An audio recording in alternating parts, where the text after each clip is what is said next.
Friends of Studio Brûlé. I hope you are just joining us from the premiere of Janice Fiamengo's episode 118, How Feminists Lie About Domestic Violence.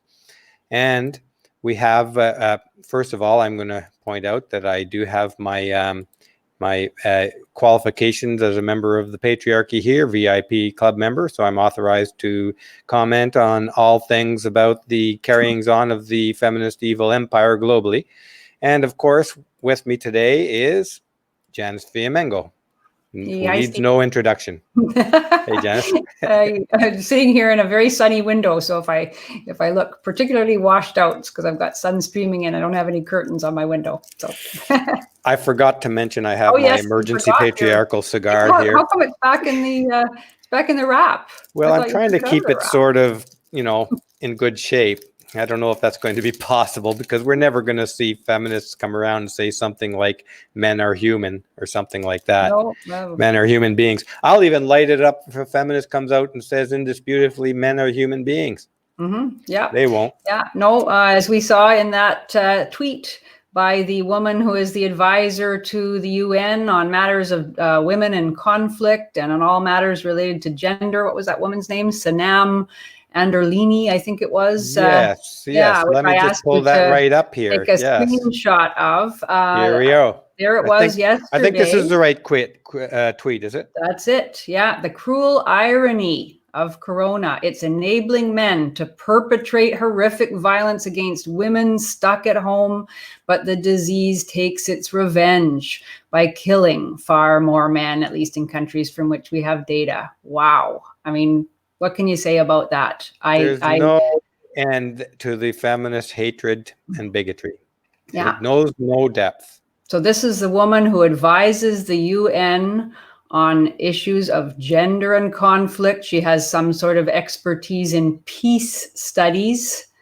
And it's amazing, actually, the women who do work on peace studies in academic contexts that I've come into contact with are amongst the most bellicose and bigoted that I've ever encountered. And I don't know what kind of mindset leads one to take such evident satisfaction in the fact that men are 80% of those who are admitted to the emergency ward with the coronavirus and constitute about 70% of deaths. It's, quite extraordinary. This is the same mindset that spoke so inhumanely about slaves and about Jews during World War II and slaves during slavery. This is the mindset. These are hateful bigots, and they do run the UN. If you go and look at tweets from the UN itself, you're going to see how feminist it is. Right through and through every organization in the UN is saturated in feminism. It's just really something. Of course, she took this down right after I tweeted it. I think it was up for about half an hour. I responded to her tweet. I'm sure other people did too. And she got scared and got rid of it. So there we go. And of course, it's worth saying too, repeating, I guess, that this idea that men are perpetrating horrific violence against women stuck at home. Although, as I said in the video, I don't doubt that lots of bad things go on at conflict times. Obviously, family violence in general, including, of course, the abuse of children. I saw somebody mentioning that in the comments on the video. That too, of course. And isn't it interesting that women feminists so rarely express concern about the abuse of children, which is mostly done by women? Yes, at least half. If you include infanticide, infants under a year old killed, it's predominantly. A lot of studies are showing 70% and more is being perpetrated by the mother. By the mother. So that's the reason right there why we don't hear from feminists about mothers' abuse of their children. And so, yes, I do suspect that bad things occur at times of heightened stress and anxiety and fear. But all of this outcry we've seen lately, I mean, if you Google women being abused in their home as a result of coronavirus, you will just find article after article after article, and it's all based on nothing, really. It's based on feminist fantasy and imagination and hatred. The article I would just like to point out one thing on that before we go too far down the road, is that sometimes emergency, distressful situations bring families together. So we're in the middle of a coronavirus right now. So these predictions of increased family violence may turn out to be the opposite. We don't know until the data comes in. Because crisis sometimes draws people together. And, if you may be aware of this, that at times researchers find that people report that times of high stress or very, very difficult circumstances, people remember them as some of the best times of their lives, the most intimate and close they've felt with their friends and family. Yes, if your family can come together with a sense of shared purpose and of care for one another, it certainly can be a time of closeness.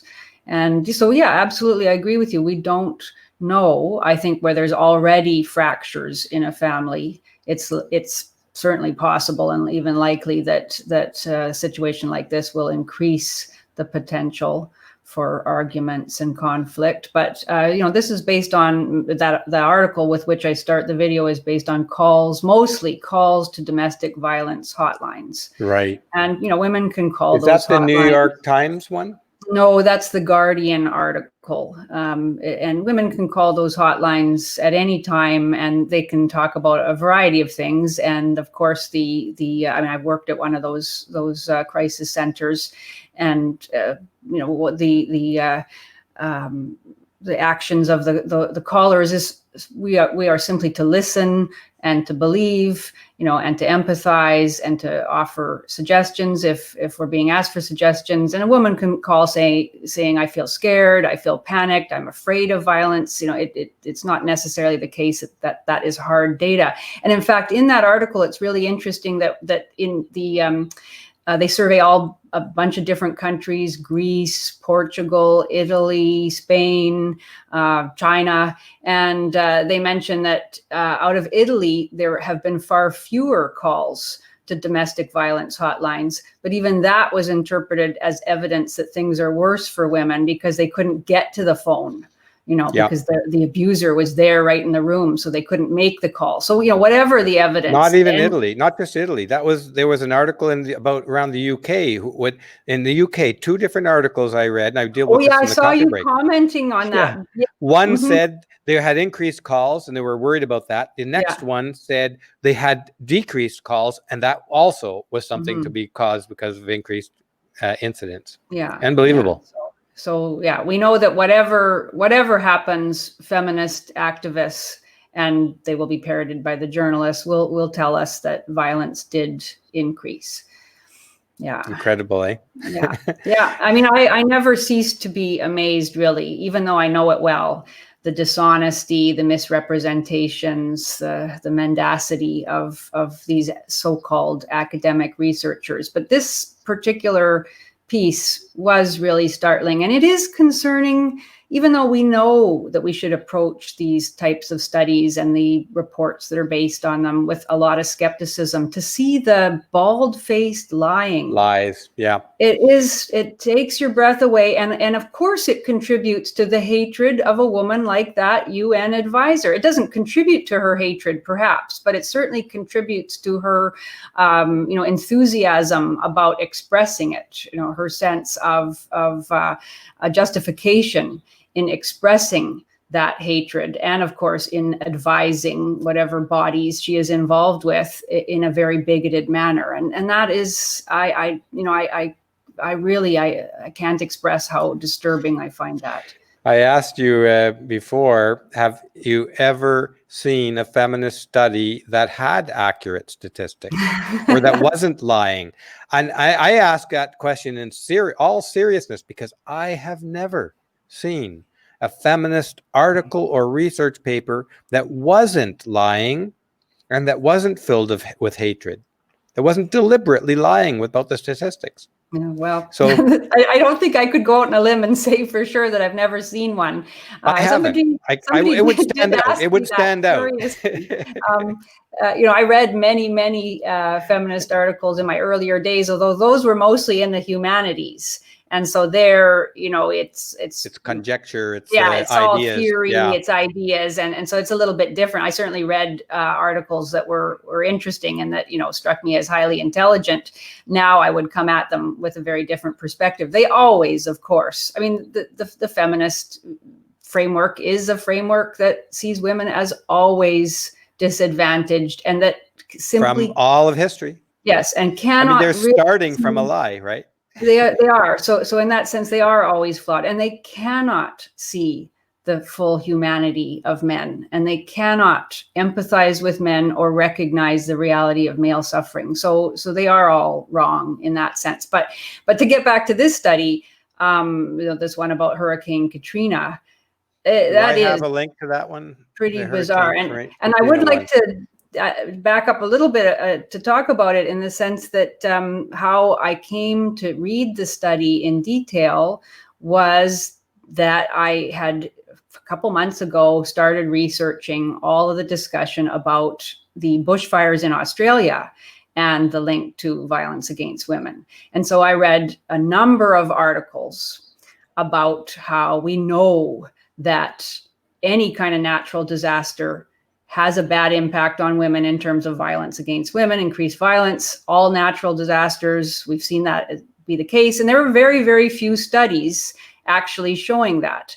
But I looked at Deborah Parkinson's much cited article, and I looked at this one that you've just put up on screen. This is from a magazine called The Conversation.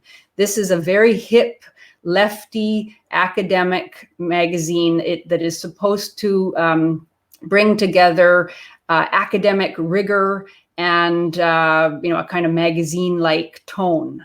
So this is an opportunity for academics to reach a wider public with their research.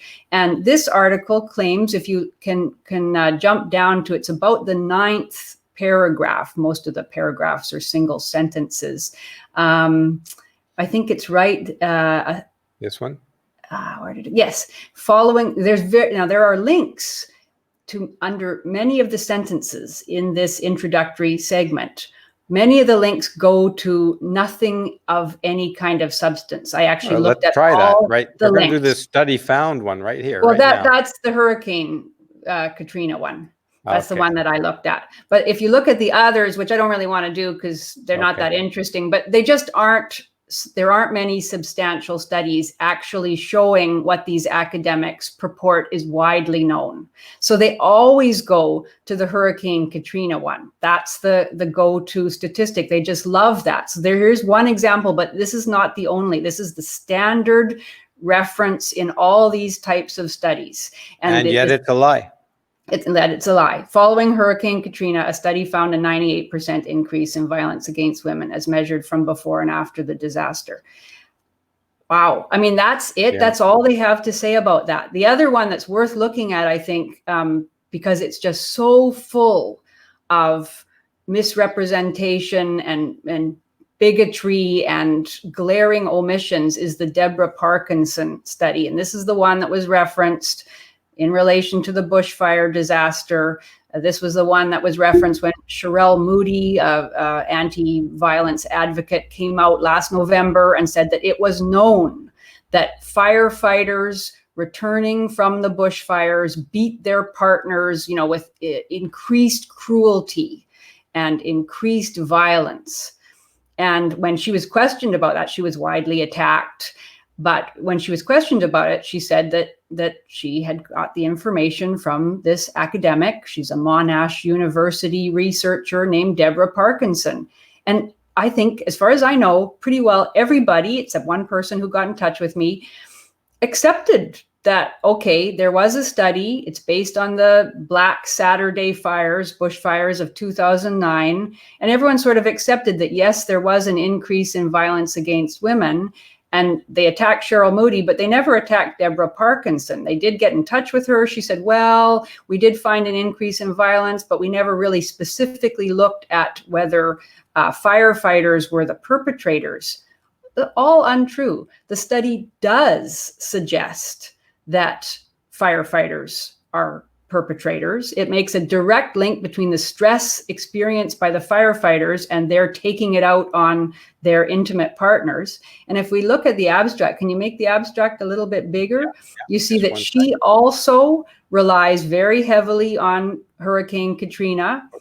And the whole thing is, basically based on that. In the US, studies documented a 4-fold increase. I don't know what she's talking about there, but then she goes on, and an astounding 98% increase in physical victimization of women after Hurricane Katrina, with authors concluding there was compelling evidence that intimate partner violence increased following large-scale disasters.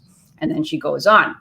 Now, her study itself, if you, just go down a little bit further there, she says, okay, we decided to look into the 2009 Black Saturday bushfires and the aftermath, and look at her evidence, interviews with 30 women. Wow.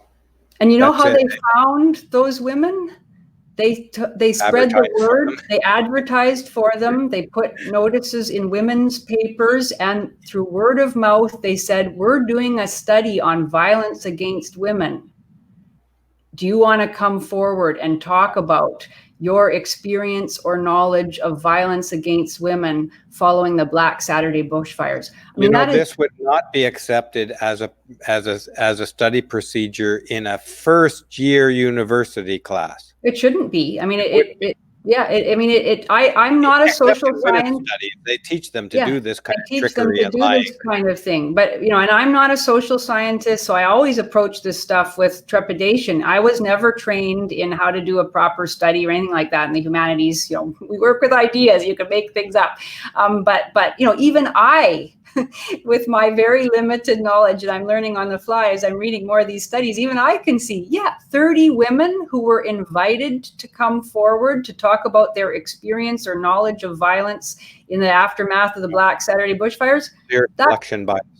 Yeah, that's not that. That you can't make a study out of that. And then she goes on, look what she says. They also talked to 47, she says, workers. That means basically, case workers, social workers, and that kind of thing. And then she says, even it provided evidence of increased domestic violence, even in the absence of sound quantitative data and in a context that silenced women. She actually has a whole section in this report in which she theorizes that because the community felt empathy for the men who had been traumatized in the fires, women were silenced. They were prevented from speaking out. So even the absence of quantitative data and the fact that really very few women were even found to come forward to speak about their experience of violence, all of that is used again to prove that women were silenced, that this is a patriarchal society, that women's safety and security is not a concern for Australian society, and all of that kind of thing. So no matter what she found, she was determined to fit it into her narrative. Yeah. Yeah. Well, I mean, it's clear from every feminist study and article we read that feminists determine their conclusion first, and then they rationalize towards it. That's exactly what they're doing here. They already know what they want to find. Yeah. And yet, I don't know if we could go back to the statistics about, the Hurricane Katrina study, how anybody could look at those numbers. I saw people commenting on the numbers while the video was going on. So there was a sample size of, I think it was 455 participants in this survey. Men and women combined. Men and women, yeah. And we are told that out of that 455, whatever number was women, I don't think I ever found that number, but one can figure it out using basic math. 11 women before Hurricane Katrina reported violence, and that increased to 17. And somehow that was calculated as a 98% increase. Yeah. Well, it doesn't take a rocket scientist to notice right away, that does not constitute a 98% increase. Yep, for 54.5, as you mentioned. Mm-hmm. But it's also a very, very small number to be as a sample size. So in statistics, you would put an error bar on that in terms of calling it an increase or not. So there would be a statistical study error on those numbers to say whether it's whether it's statistically significant. So Right? Yeah. If there was another, for instance, if you were able to do this 10 times in a row, maybe you would get entirely different numbers, and they would average out to 0. You know, yeah. So there would be an error bar on those numbers, but they appear to not understand even rudimentary, basic introductory statistics in any way. I read up a little bit about sample sizes, and I can't remember now the number. I was surprised that it actually wasn't that high. The number that is considered, adequate for I guess, a statistically significant survey. And I think it was something like, it was in the 300s or 400s. If you had that number, that was topic too, right? Yes. And yeah. So, but yeah, if they're looking at women and they're looking at men, so they've got 445 people, but then a certain number of those are women and a certain number of men. Yeah, it is pretty. Projecting this to the population of the world. Whole. Yeah. Okay. These conditions, we have to be very, very suspicious about this kind of small sample. I find that a small sample because of what their aim here is to paint male-female relationships globally. Yeah. On this particular result, that males will be more violent against women in a crisis. I don't buy it personally. I just don't buy it. Yeah. But as you pointed out quite rightly, is that the men's was higher before and after. Mm-hmm. Yeah. Now again, these things may be completely statistically irrelevant. They don't comment on that in the study, as far as I can see. No, I didn't see that either. And this is really this is the go-to study, and this is a study published in a reputable journal, frequently cited by academics. So this is not just two people, or it was more than two people, and a number of researchers, 5, I think, authors. This is not just people putting something up on the internet. This would have had to pass peer review. That means it would have been read by a number of other academics who are supposed to recommend any changes that need to be made to improve the study. They're supposed to go over all of the numbers. They are supposed to approve it for publication. That means that it has a certain amount of credibility.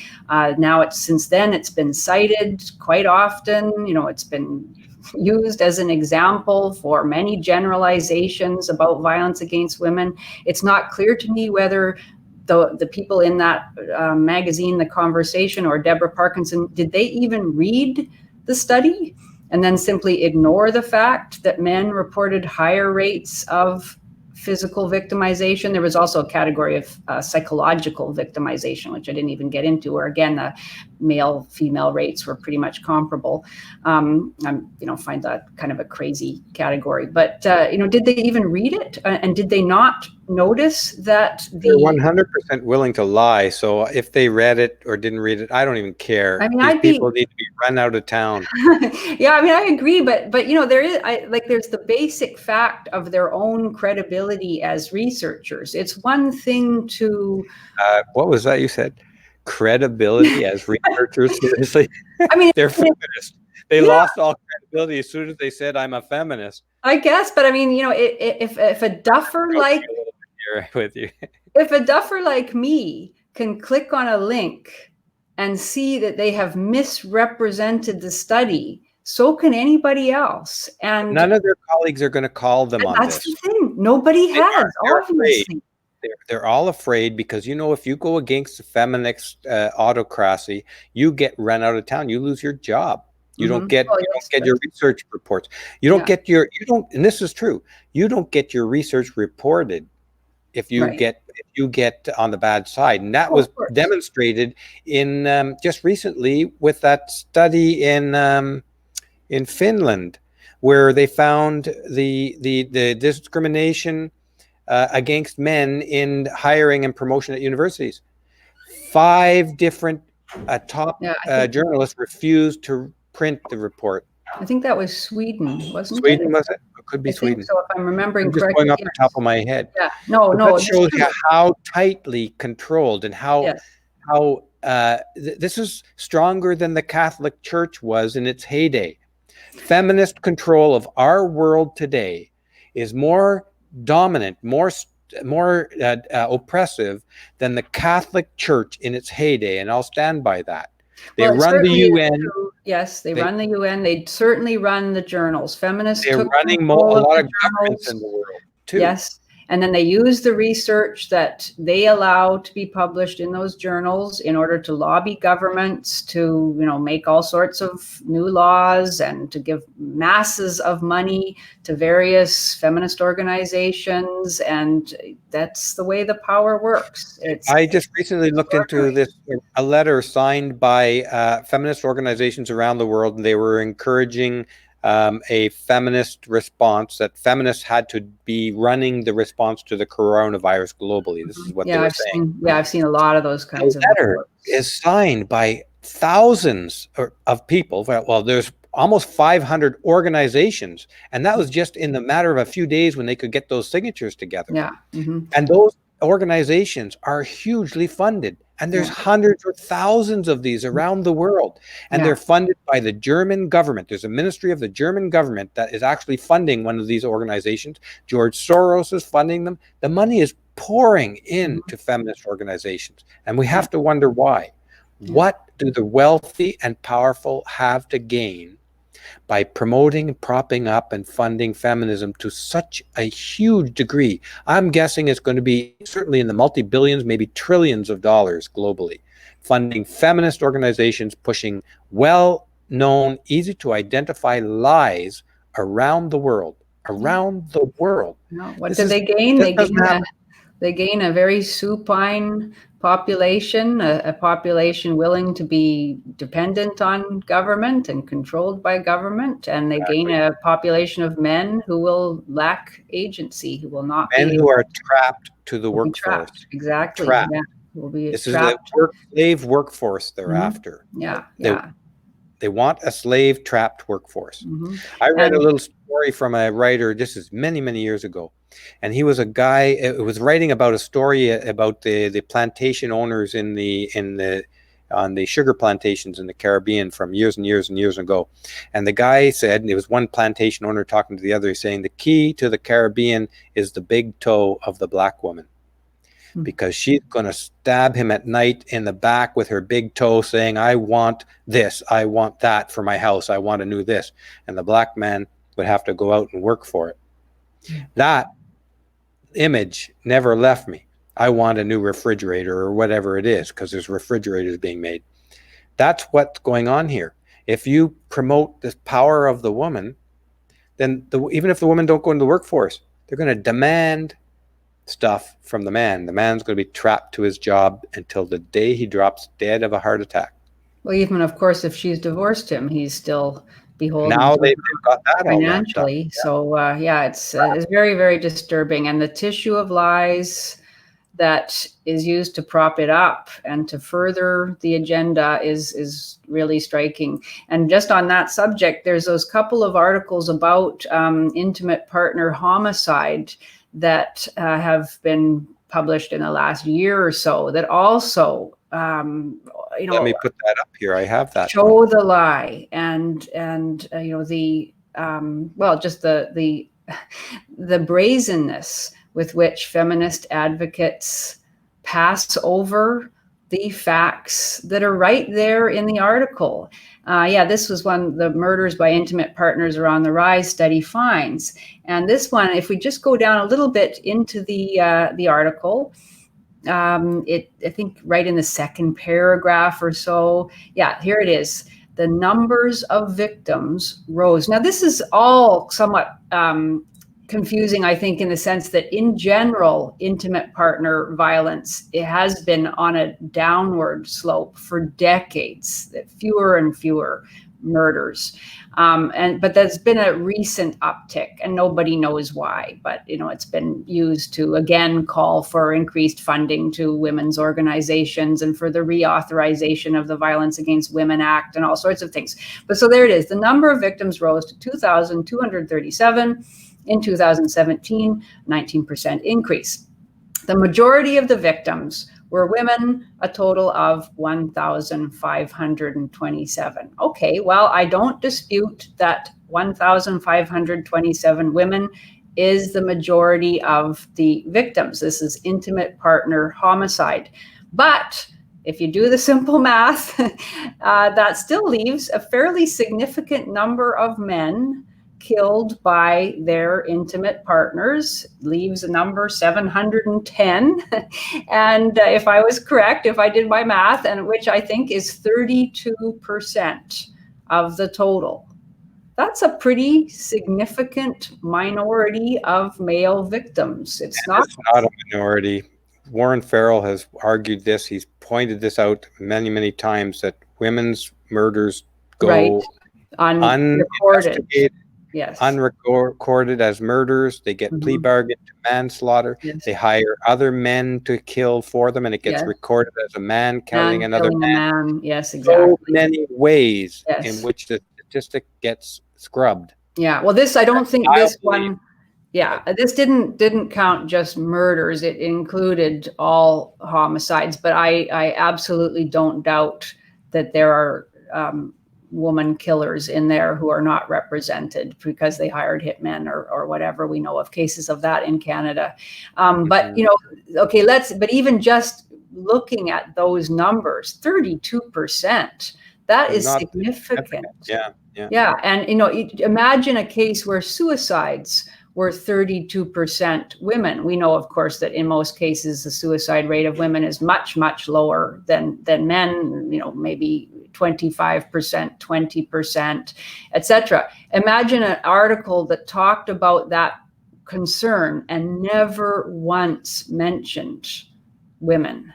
It's absolutely unimaginable. Yeah, it would never happen. And yet this entire article never once mentions male victims. Its only solution to the problem is further funding. It goes into a big discussion about the Violence Against Women Act, how we have to reauthorize the Violence Against Women Act. And anybody who knows anything about the Violence Against Women Act knows that it is absolutely unconcerned with male victims. It means that more feminist organizations get money, women's shelters get money. Most of those shelters do not admit men. There are very, very, very few men's shelters in operation across the United States or Canada. Male victims can't find anywhere to go. So, that to me, that is a shocking.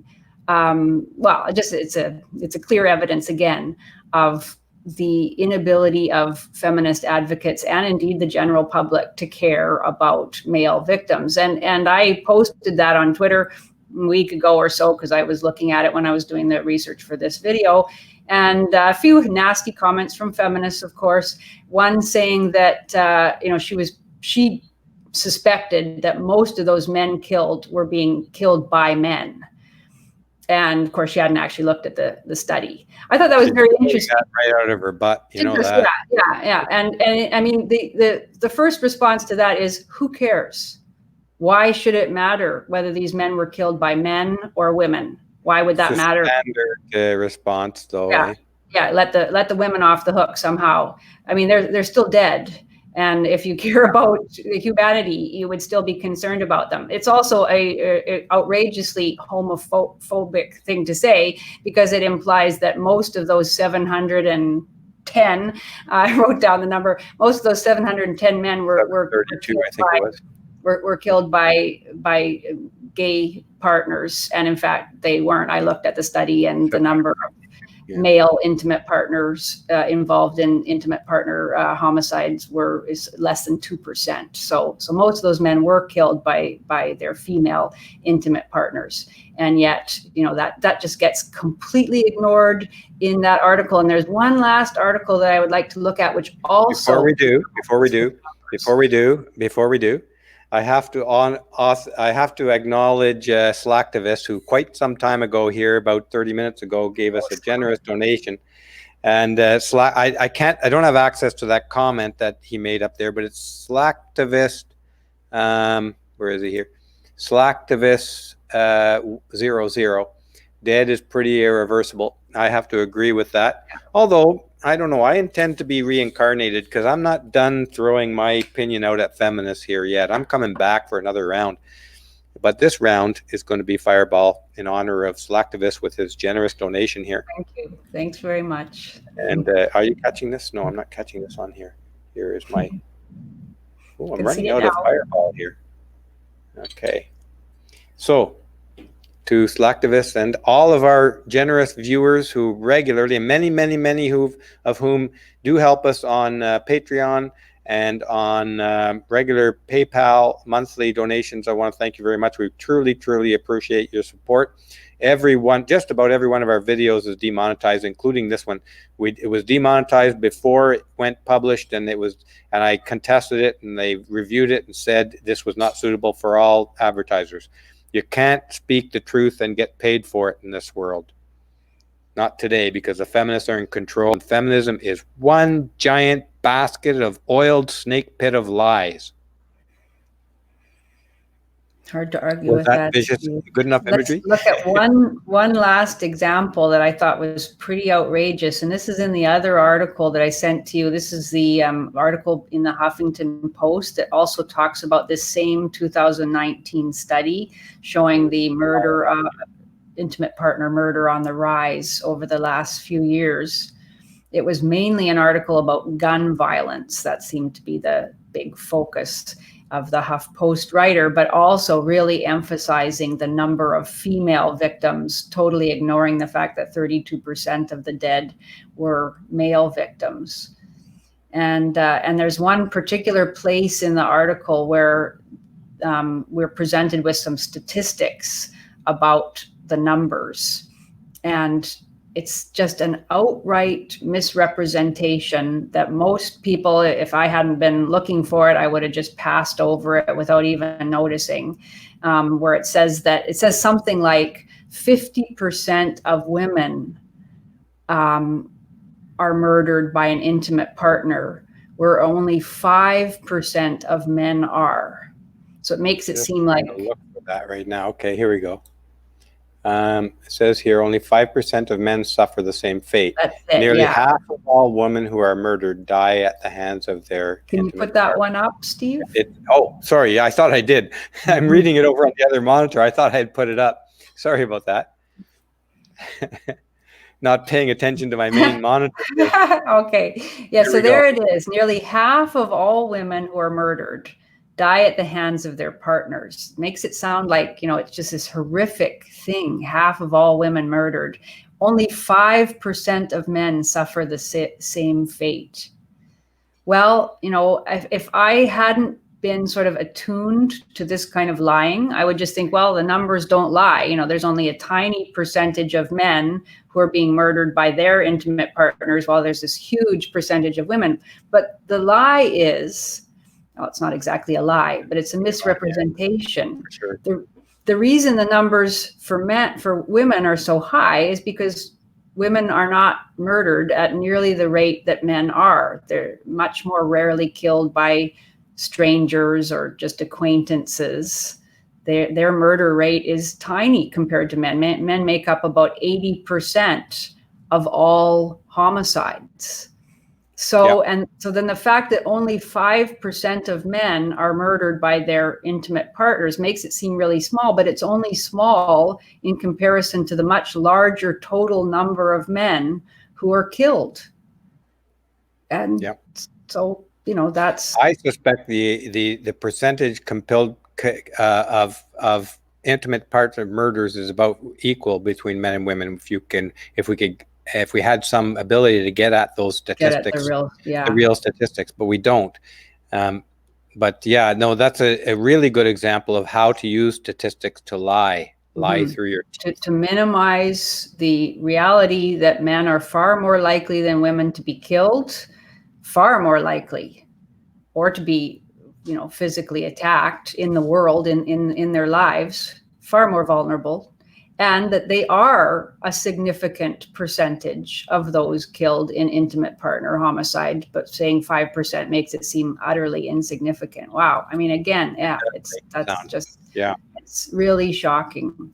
Feminists are guilty of this in everything they write. I'm not letting any feminist anywhere off the hook for this crap.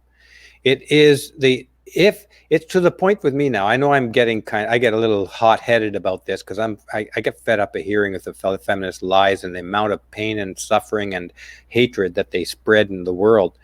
You know, as far as I'm concerned now, if somebody identifies themselves as a feminist, they're lying. That's as far as it goes. You know, they're not lying about being a feminist, but they are a feminist, so they are definitely lying. And I'm going to use this opportunity to honor. I'm going to pull up we had another generous donation come in here from. Whoops! Here I have to back this comment stream up a little bit here. From Bamak, who wants Janice to have a fireball. Janice, do you happen to have fireball in your apartment or your house? I don't think so. My husband likes scotch, not fireball. Would enjoy seeing you shoot a shot of scotch.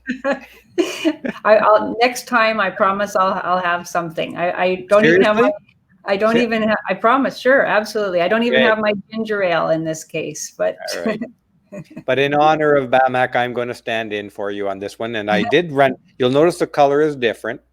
I did run into a problem in that I didn't have a full shot of fireball left here, but I have this stuff which I'm going to recommend to you guys. It's, I don't know if you can get it up there, but it's tequila coffee liqueur, and it's got this great espresso flavor to it. So I topped my. I'm doing this as an experiment. This is part fireball, part tequila espresso.